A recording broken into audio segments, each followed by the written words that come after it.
Hey guys, how's it going? Welcome back to Sgcarmart Reviews. Julian here. I'm in Valencia, Spain right now, and it's really because of this car behind me right here. This is the Lexus LBX, which is a premium hybrid crossover.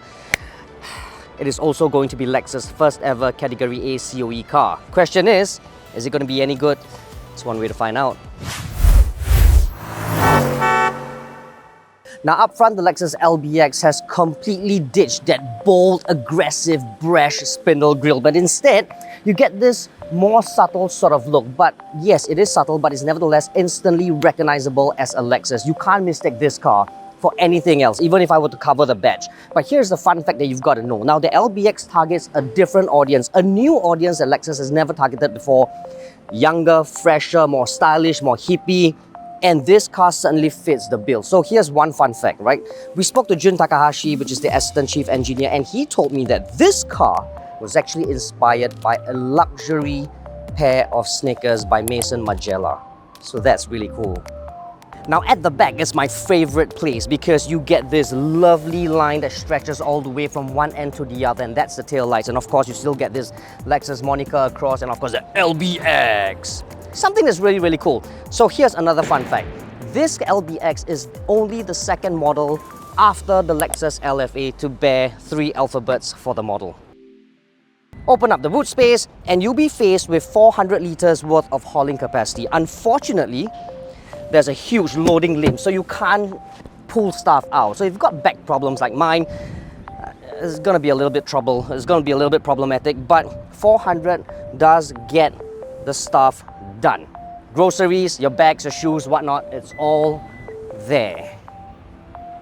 Now at the back seat, yes, this may be a compact hybrid crossover, but I'm still getting relatively good amounts of leg room as well as headroom right here. I'm about 1.6 meters tall, right? So if you're about 1.7, you'll still be able to fit here, no problems at all. But here's where it gets a little tricky. Because it's relatively compact, you can fit 3 with a bit of a squeeze, so I can come over like this, put my legs on the low transmission tunnel, and you'll still be able to do squeeze 3 at best, but I reckon this place is still best left for 2. If you've got kids, this is still a family car. You have ISOFIX points here and here.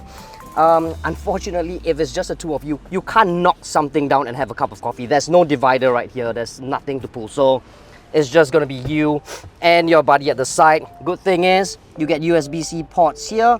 You get proper magazine holders, and everything, as you'd come to expect from a brand like Lexus, feels extremely good to the touch. Now at the helm, Lexus has definitely achieved what it set out to do. Now, like I said before, this car is targeted at a younger audience, fresher, people who are into casual yet premium, very stylish, very hippie, and everything here just communicates that, right? I mean, you have that 12.3-inch instrument panel, fully digital. You have this 9.8-inch infotainment system, spanking new no less, and this is my favorite feature right here. I mean, it just looks very good to the touch. Everything is so easy to navigate around. You have wireless charging ports, you got cup holders. Everything here feels good as you would come to expect from a brand like Lexus. You have multifunctional steering wheel, which is great, but all this, yeah, blah, blah, blah, it's all there. I mean, I can say this again and again, and you would already know. But here's the thing that I have to say. It feels fresh. It's about how the car makes you feel, and it makes me feel young again. It makes me feel great, and it's all ergonomically sound. The only question is, can this car drive as soundly and as fun as it looks? It's one way to find out. So on the go, this car has a lot going for it. Now, the LBX comes with a 1.5-litre 3-cylinder hybrid power plant. Now, here's where it gets really interesting. The car has 134 brake horsepower and 185 Newton meters of torque, but it has been detuned to fit Singapore. So the car that's going to come in Singapore next January for the Singapore Motor Show will have 129 brake horsepower and 185 Newton meters of torque, which is really cool, which makes this car a Category A COE car. So it completes the Century Sprint in just 9.6 seconds. But here's where it really, I think, gets interesting. It's not so much about speed, you know?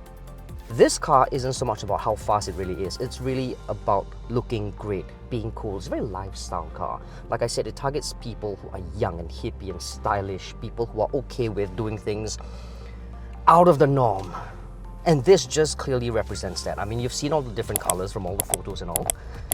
The only question is, right, I mean, How much will this car cost when it comes to Singapore? We don't know yet for sure, but I suspect if my calculations are correct, it might actually be around $230,000 when it arrives sometime next year in January for the motor show. Still, feels like $1 million here. I like it. Is it a will buy, won't buy, or go try wire? I guess that can only be confirmed when the car is being thoroughly tested in Singapore itself. So there you have it, guys. That is the first drive of the all-new Lexus LBX. Hope you guys enjoyed the review as much as I've enjoyed my time with the car. Please don't forget to like and subscribe to our YouTube channel and comment in the comment box below and tell me what you think about the all-new Lexus LBX. You can also follow us on TikTok. Our handle is @Sgcarmart. In the meantime, stay safe, be well.